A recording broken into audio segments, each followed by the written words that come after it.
Shalom, Bapak Ibu dan Saudara yang dikasihi oleh Tuhan, bagaimana kabar saudara?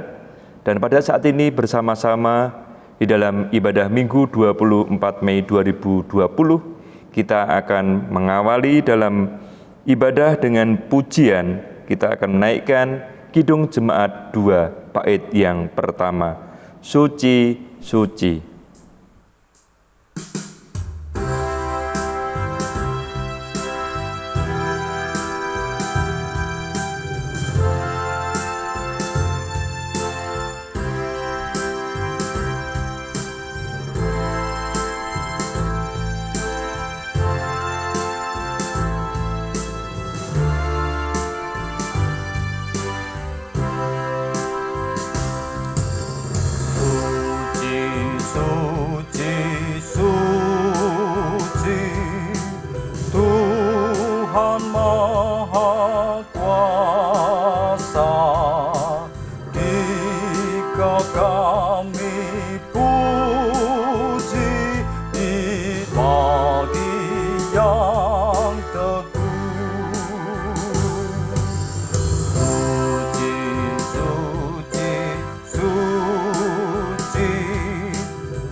Dan perkasa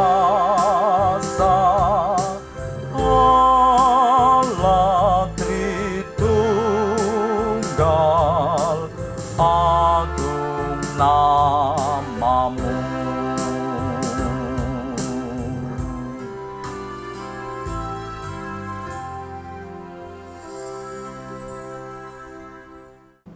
Marilah kita mengarahkan hati kepada Tuhan dengan pengakuan. Tuhan yang menciptakan langit dan bumi adalah sumber pertolongan kami. Kasih karunia dan damai sejahtera dari Allah Bapa kita dan dari Tuhan Yesus Kristus menyertai saudara sekalian. Amin.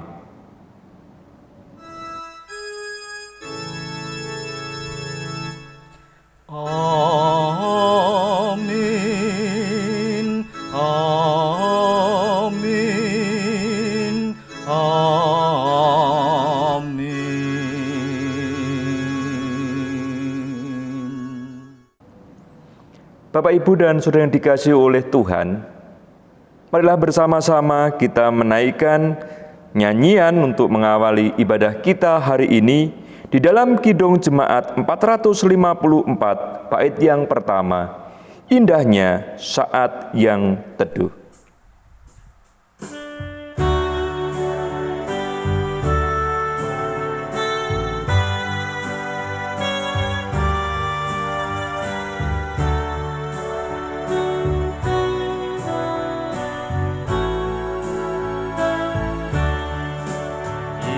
Indahnya saat yang teduh menghadap tata Bapakku, tunaikan doa padanya sehingga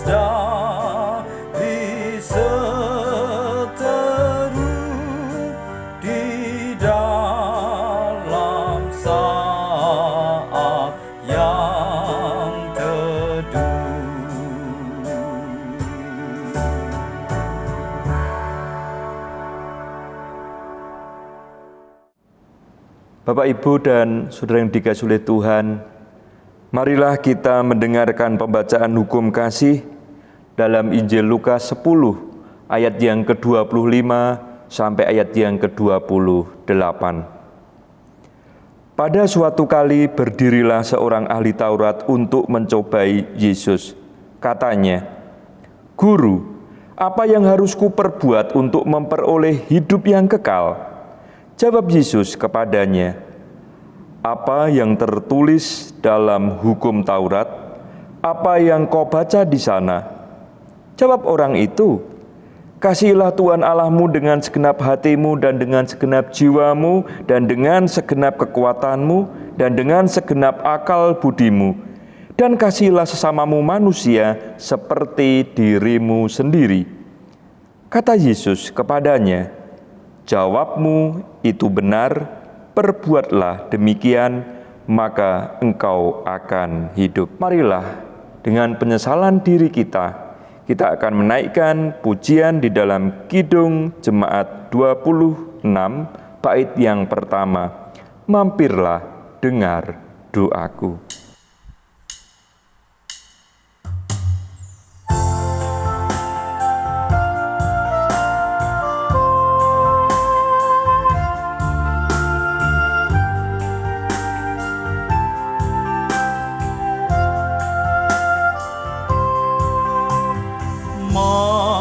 Mampirlah dengar doaku, Yesus penebus.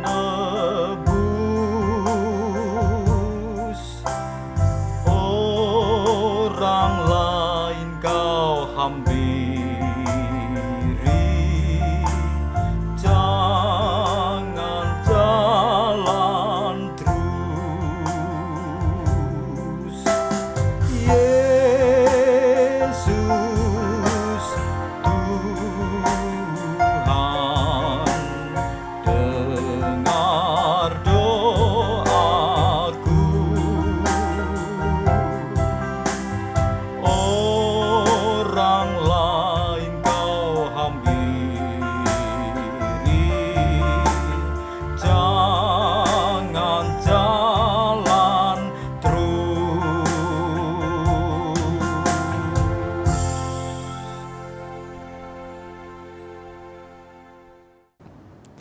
Bersama-sama kita akan mendengarkan berita anugerah di dalam Injil Matius pasal yang ke-11 ayat yang ke-28 sampai yang ke-30. "Marilah kepadaku semua yang letih lesu dan berbeban berat, aku akan memberikan kelegaan kepadamu.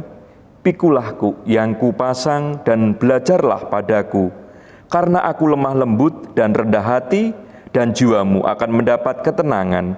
Sebab yang kupasang enak dan bebanku pun ringan." Demikianlah berita anugerah dari Tuhan. Marilah bersama-sama kita menanggapi berita anugerah ini dengan kita menaikkan nyanyian kesanggupan di dalam Kidung Jemaat 402 bait yang pertama, "Kuperlukan Juru Selamat."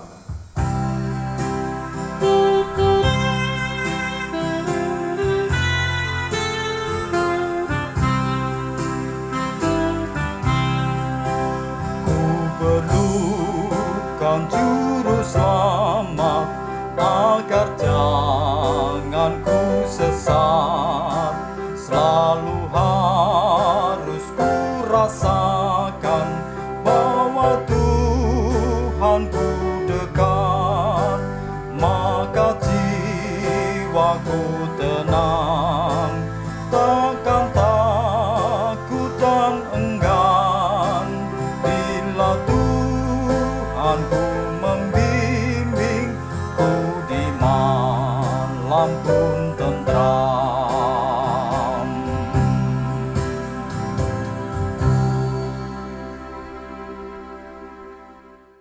Bapak, Ibu, dan saudara yang dikasihi oleh Tuhan, marilah kita menaikkan doa syafaat.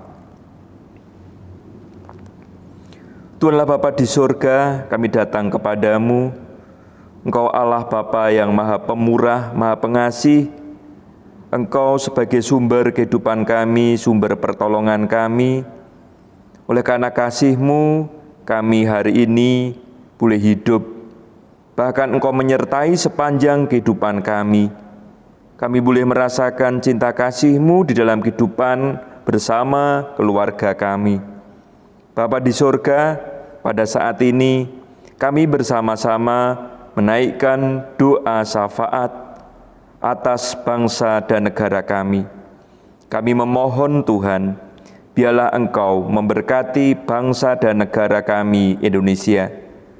Kami mohon para pemimpin-pemimpin bangsa kami, biarlah Tuhan berikan roh kebijaksanaan, sehingga mereka dapat mengatur roda pemerintahan dengan baik.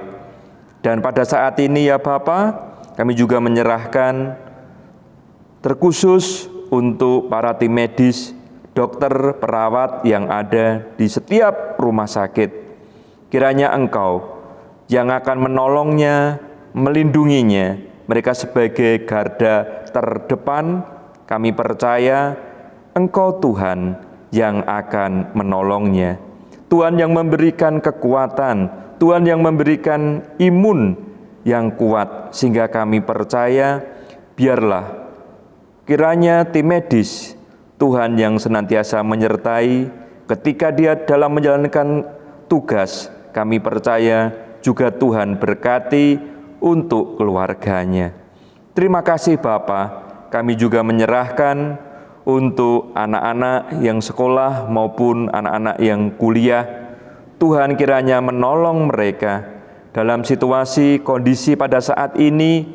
Mereka harus mengadakan belajar secara online. Kiranya Engkau menolong setiap anak-anak-Mu, baik mereka yang ada di pelosok, sehingga mereka pada saat ini membutuhkan internet. Dan kami juga berdoa biarlah Engkau yang akan menolong, sehingga pemerintah yang ada boleh tanggap, sehingga semuanya dapat berjalan dengan baik. Sehingga pada saat ini Bapa, bersama dengan keluarga kami di rumah, kami bersama dengan anak kami, baik mereka yang belajar di rumah, baik mereka yang bekerja di rumah, dan pada saat ini kami juga mendoakan setiap umat-Mu. Kami mohon kiranya Tuhan cukupkan ekonomi, kebutuhan mereka sehari-hari. Dan pada saat ini Bapa, kami menyerahkan untuk jemaat-Mu, untuk setiap gereja-gereja Tuhan dimanapun berada. Kiranya Engkau memberkati, kiranya Engkau yang menolong, sehingga mereka tetap mengadakan ibadah bersama dengan keluarga. Kami menyerahkan untuk setiap jemaat-Mu, baik dari anak-anak sekolah minggu, remaja, pemuda, warga dewasa, sampai dengan adiuswo. Kiranya Tuhan berkati, perteguh iman kami, dan biarlah kami kuat di dalam iman, juga kami kuat di dalam kekebalan tubuh imun kami. Sehingga kami menyerahkan tubuh, jiwa, roh kami seutuhnya dalam tangan kuasa Tuhan. Dan kami menyerahkan seluruh kehidupan kami hanya di dalam kuasa Tuhan. Di dalam nama Tuhan Yesus Kristus kami berdoa dan bersyukur. Haleluya. Amin. Bapak, Ibu, dan Saudara yang dikasihi oleh Tuhan, marilah kita haturkan persembahan, dan sebagai dasar persembahan diambil dari kitab 1 Tawarikh pasal yang ke-29 ayat 13 sampai yang ke-14. Sekarang, ya Allah kami bersyukur kepadamu dan memuji nama-Mu yang agung itu. Sebab siapakah aku ini dan siapakah bangsaku, sehingga kami mampu memberikan persembahan sukarela seperti ini? Sebab daripada mula segala-galanya, dan dari tangan-Mu sendiri persembahan yang kami berikan kepadamu. Demikianlah sabda Tuhan. Marilah kita akan menaikkan nyanyian di dalam Kidung Jemaat 363, bait yang pertama, Bagi Yesus Kuserahkan.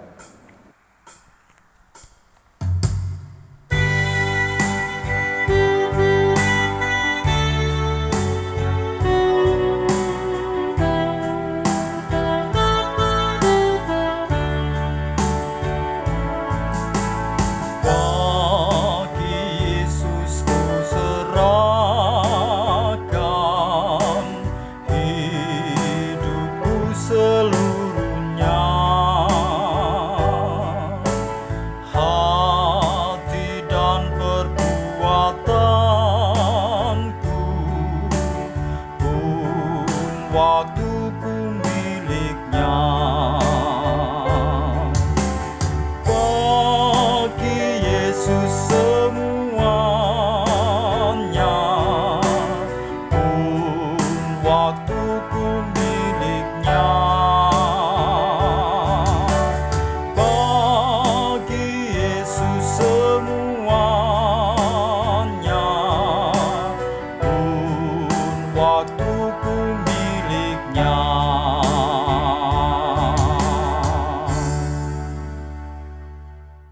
Bapak, Ibu, dan saudara yang dikasihi oleh Tuhan, marilah bersama-sama kita menghaturkan persembahan ini kepada Tuhan. Mari kita berdoa. Tuhan Allah Bapa di sorga, kami datang kembali kepadamu. Di dalam ibadah bersama dengan keluarga, kami mengucap syukur atas berkat-Mu di dalam kehidupan kami. Jika pada saat ini kami memberikan persembahan sebagai wujud syukur atas berkat-Mu di dalam kehidupan kami. Ajarkan kami untuk kami dapat memberikan persembahan hidup kami hanya kepadamu. Kami menyerahkan untuk setiap majelis yang mengelola persembahan, kiranya Tuhan berikan kebijaksanaan. Biarlah Engkau yang akan menolongnya, sehingga pada saat ini persembahan yang kami berikan, Tuhan terima, Tuhan sucikan dan kuduskan sehingga boleh menjadi pelebaran kerajaan Allah di muka bumi. Sebentar lagi kami akan mendengarkan sabda-Mu, kiranya Engkau membuka hati dan pikiran kami. Biarlah kami dapat menerima firman-Mu, sehingga benih firman-Mu ini dapat jatuh di dalam hati kami yang baik, sehingga benih firman-Mu ini dapat berakar, bertumbuh, dan berbuah di dalam hidup kami. Di dalam nama Tuhan Yesus kami berdoa dan bersyukur. Haleluya. Amin. Injil Yohanes 17 ayat yang pertama sampai yang ke-11. Doa Yesus untuk murid-muridnya. Demikianlah kata Yesus. Lalu ia menengadah ke langit dan berkata, Bapa, telah tiba saatnya, permuliakanlah anakmu, supaya anakmu mempermuliakan engkau. Sama seperti engkau telah memberikan kepadanya kuasa atas segala yang hidup, demikian pula ia akan memberikan hidup yang kekal kepada semua yang telah engkau berikan kepadanya. Inilah hidup yang kekal itu, yaitu bahwa mereka mengenal engkau satu-satunya Allah yang benar dan mengenal Yesus Kristus yang telah engkau utus. Aku telah mempermuliakan engkau di bumi dengan jalan menyelesaikan pekerjaan yang engkau berikan kepadaku untuk melakukannya. Oleh sebab itu, ya Bapa, permuliakanlah aku padamu sendiri dengan kemuliaan yang kumiliki di hadirat-Mu sebelum dunia ada. Aku telah menyatakan namamu kepada semua orang yang engkau berikan kepadaku dari dunia. Mereka itu milik-Mu, dan engkau telah memberikan mereka kepadaku, dan mereka telah menuruti firman-Mu. Sekarang mereka tahu bahwa semua yang engkau berikan kepadaku itu berasal daripada-Mu, sebab segala firman yang engkau sampaikan kepadaku telah kusampaikan kepada mereka, dan mereka telah menerimanya. Mereka tahu benar-benar bahwa aku datang daripadamu, dan mereka percaya bahwa engkaulah yang telah mengutus aku. Aku berdoa untuk mereka, bukan untuk dunia aku berdoa, tetapi untuk mereka yang telah engkau berikan kepadaku, sebab mereka adalah milik-Mu. Dan segala milikku adalah milik-Mu, dan milik-Mu adalah milikku. Dan aku telah dipermuliakan di dalam mereka. Demikianlah sabda Tuhan. Yang berbahagia kita yang mendengarkan firman Tuhan dan melakukan dalam hidup hari sesehari. Haleluya. Amin.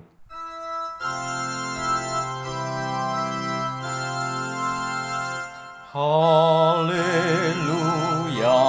Amin. Haleluya. Amin. Haleluya, amin. Haleluya, amin.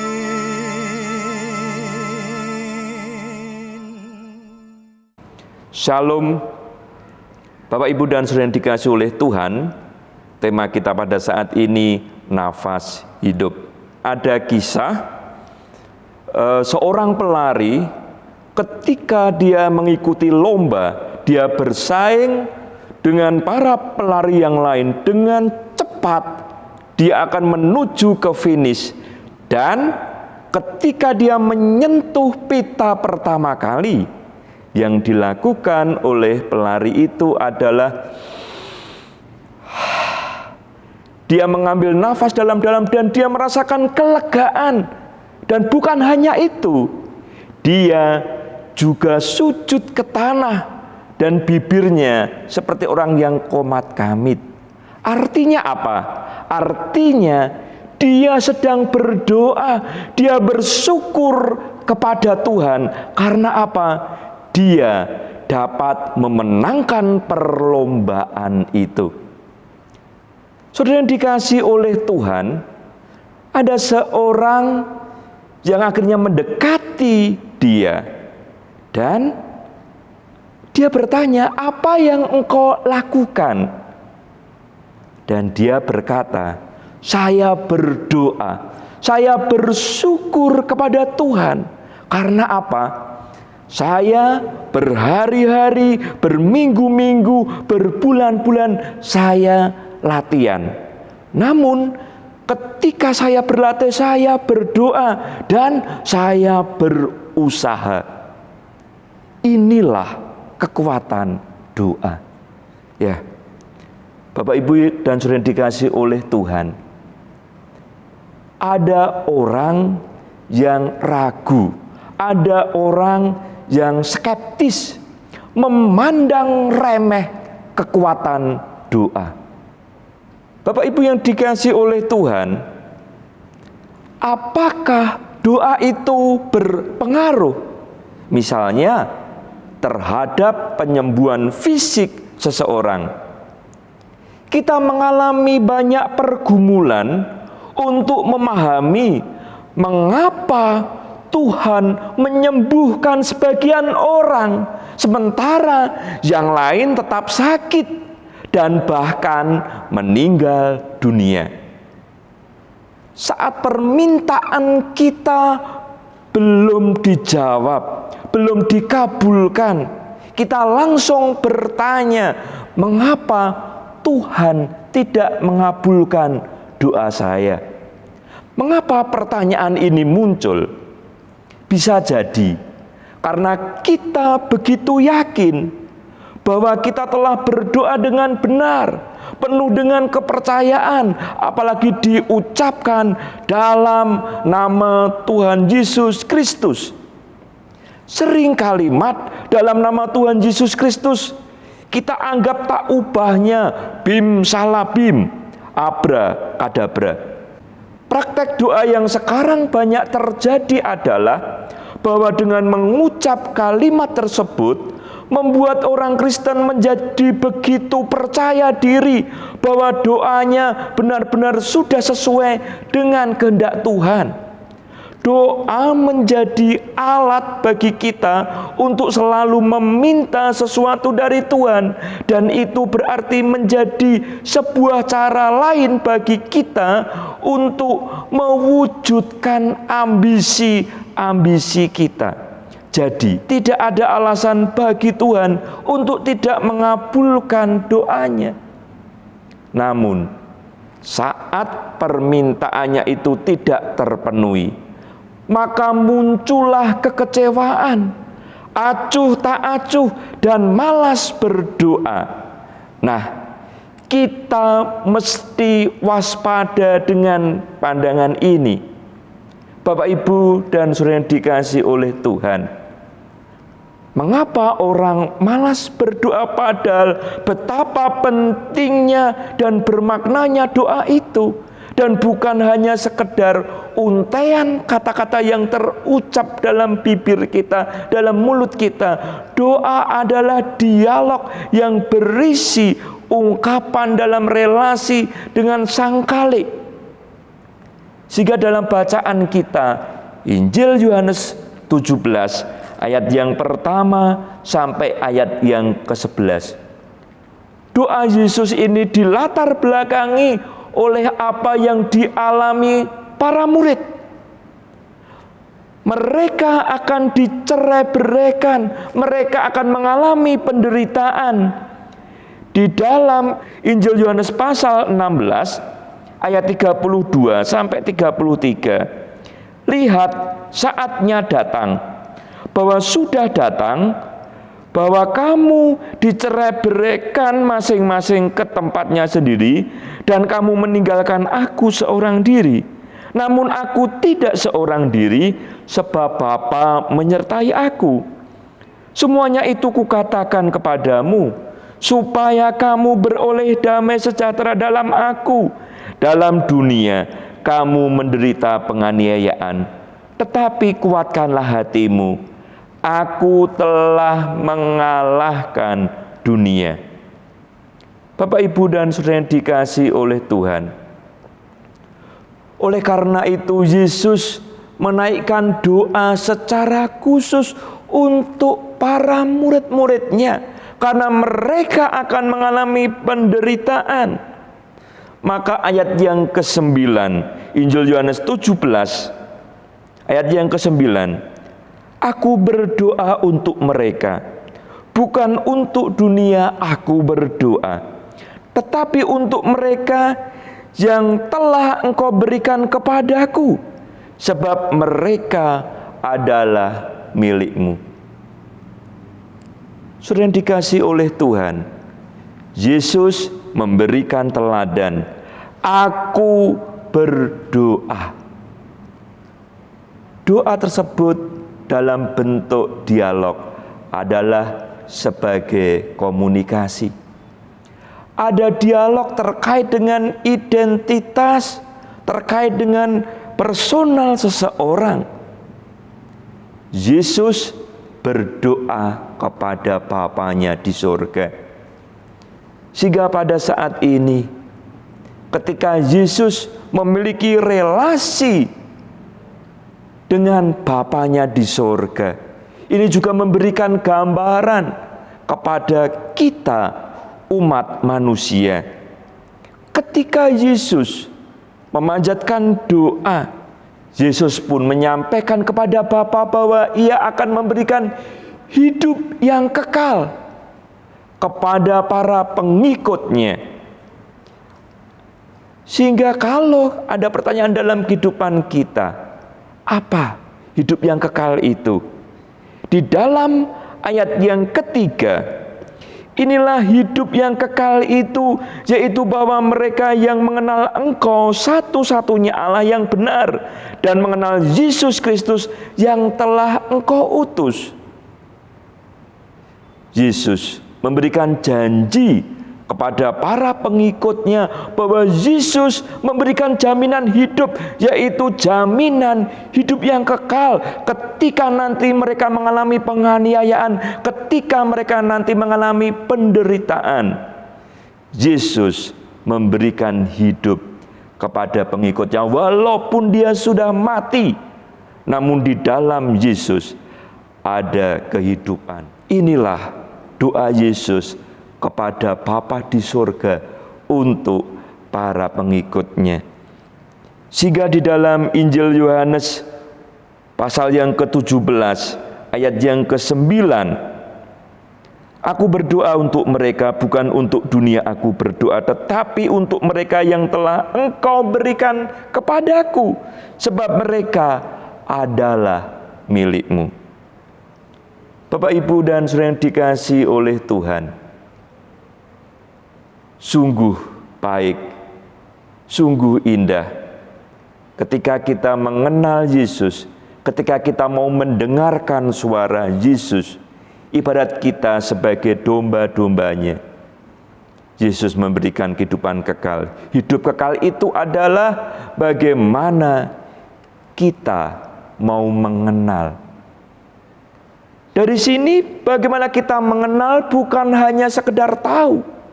Mengenal berarti kita memiliki relasi seperti Yesus yang mengenal Bapanya. Ada relasi yang baik, ada komunikasi yang baik.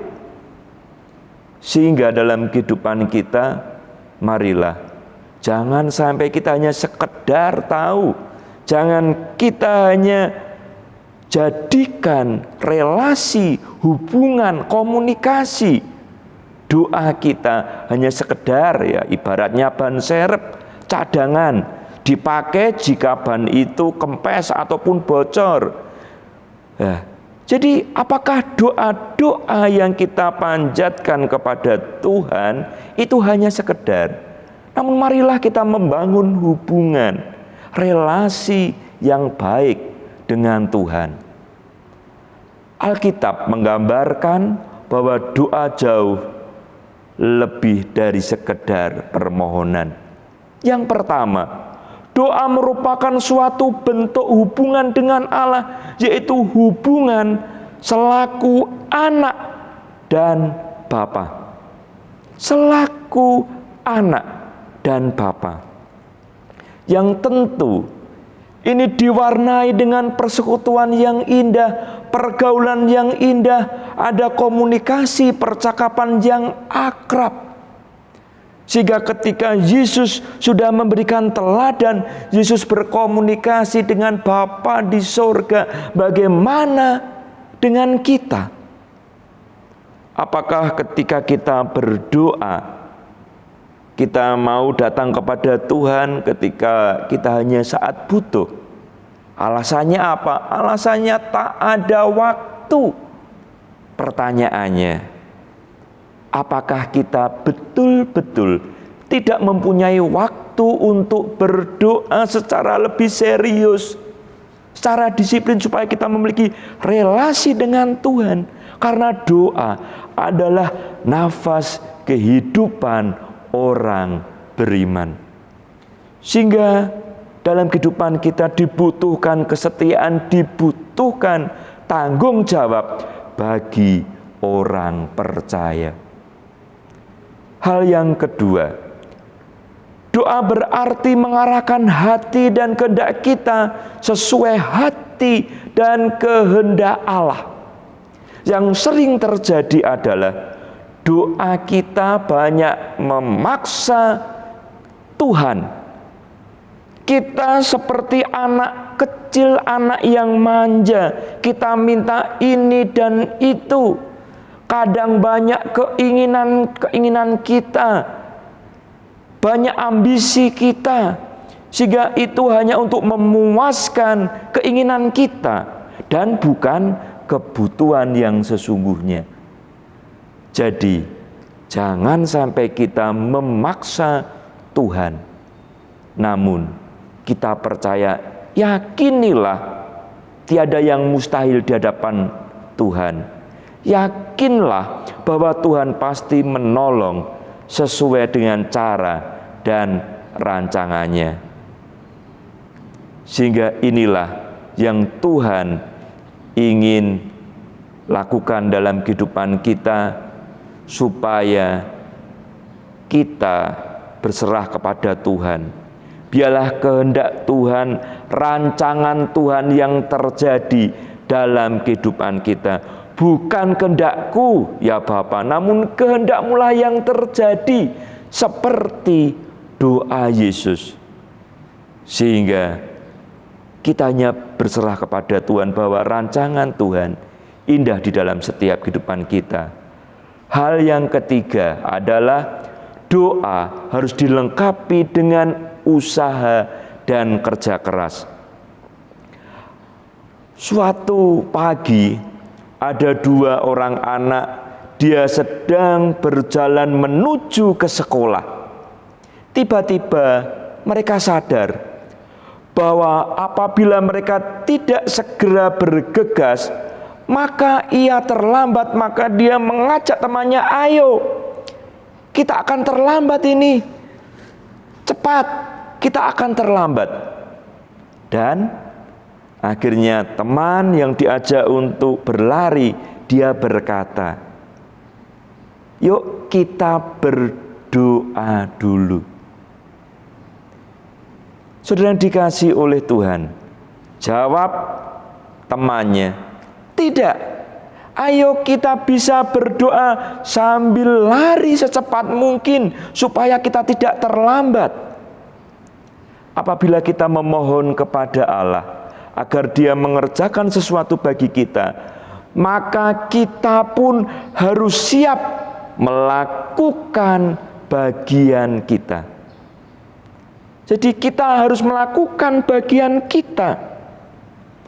Bagaimana kita diperlengkapi dengan usaha dan kerja keras, sehingga kita melakukan bagian kita. Biarlah Tuhan yang mengerjakan, sehingga doa dengan cara apapun. Tadi bagaimana kita berdoa sambil memuji Tuhan. Ketika kita berdoa, kita dapat melakukan aktivitas ya dengan kita berdoa. Seperti tadi seorang pelari, dia juga setelah menang, dia berdoa. Sehingga firman Tuhan dalam Alkitab ayat yang paling pendek, 1 Tesalonika 5 ayat yang ke-17, tetaplah berdoa. Ada sebuah kalimat bijak, ada sebuah kalimat bijak. Berdoalah untuk apa yang engkau kerjakan, dan kerjakanlah untuk apa yang engkau doakan. Sungguh kalimat bijak yang menolong kita. Berdoalah untuk apa yang engkau kerjakan, dan kerjakanlah untuk apa yang engkau doakan. Bapak, Ibu, dan saudara yang dikasihi oleh Tuhan, pada saat ini kesibukan manusia begitu padat, termasuk kesibukan manusia baik dimulai dari anak-anak, remaja, pemuda, warga dewasa, sampai orang tua. Dia sibuk dengan HP-nya, gadgetnya, sehingga seakan-akan tidak ada waktu untuk kita berdoa, untuk kita memiliki relasi hubungan persekutuan yang intim dengan Tuhan. Kita kurang memperhatikan secara serius terhadap doa. Padahal ini adalah hal yang hakiki dalam hidup manusia, yaitu doa. Banyak dari kita ada kalanya merasa jenuh. Mengapa? Mungkin kita merasa doa-doa kita belum dijawab Tuhan. Padahal kita sudah berdoa dengan sungguh-sungguh. Kita berdoa sudah berbulan-bulan, bahkan bertahun-tahun. Kita minta pemulihan, kita minta kesembuhan, kita minta kesehatan, kita minta rumah tangga kita diberkati, kita minta jodoh, kita minta anak, kita minta kepada Tuhan. Dan bahkan saat ini kita juga minta supaya pandemi corona dapat berlalu. Kita semua berdoa, bahkan agama manapun saat ini juga bersatu di dalam doa supaya pandemi corona segera lenyap. Ya, inilah doa-doa kita. Kita sendiri mungkin merasa kurang yakin apakah doa kita yang kita panjatkan kepada Tuhan itu akan didengar oleh Tuhan, sehingga kita malas berdoa. Yesus mengajarkan kepada umatnya bagaimana pentingnya berdoa. Secara pribadi kita memiliki hubungan dengan Tuhan. Sehingga marilah pada saat ini doa memiliki makna yang mendalam. Bukan hanya sekedar rutinitas belaka. Doa yang semacam ini harus kita hidupi setiap hari, khususnya bagi kita orang percaya. Jangan sampai kita kehilangan nafas hidup yang sesungguhnya.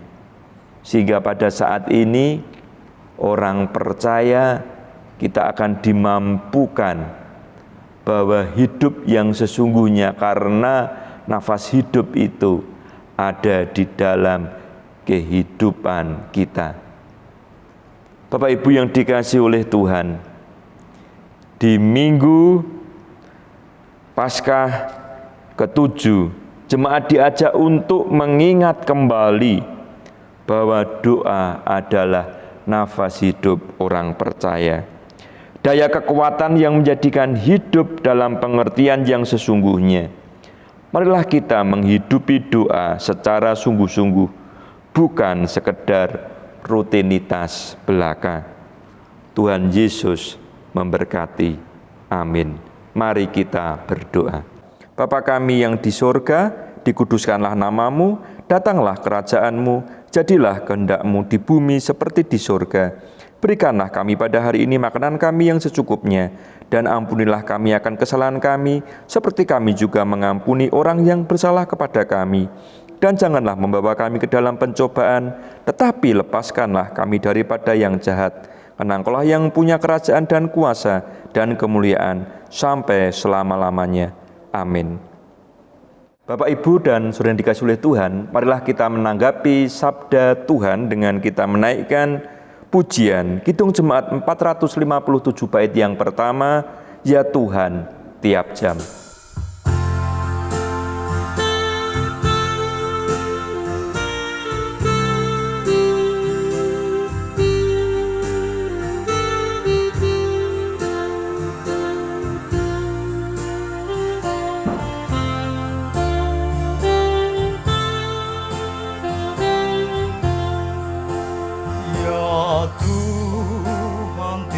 Tiap jam ku memerlukanmu, Engkaulah yang memberi sejahtera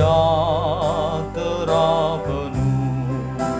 Setiap jam ya Tuhan, jika ku perlukan, datang Juru Selamat, berkatilah.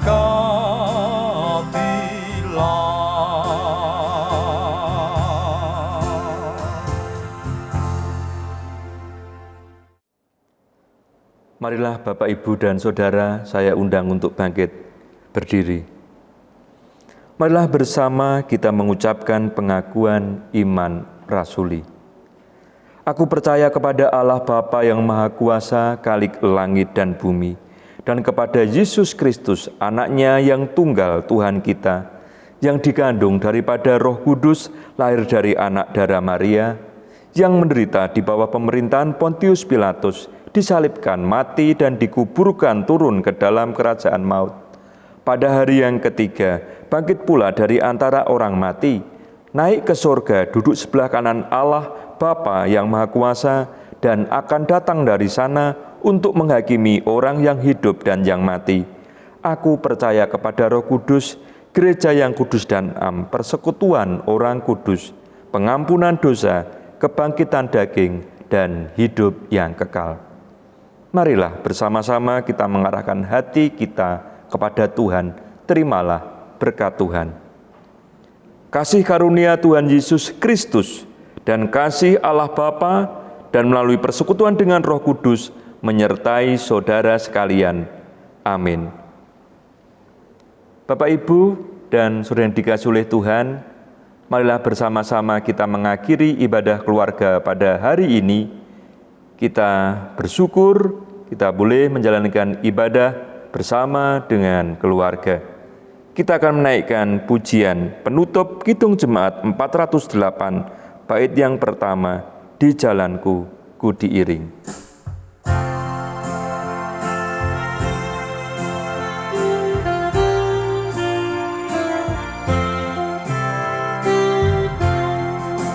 Di jalanku ku diiring oleh Yesus Tuhanku. Apakah yang kurang lagi jika Dia panduku?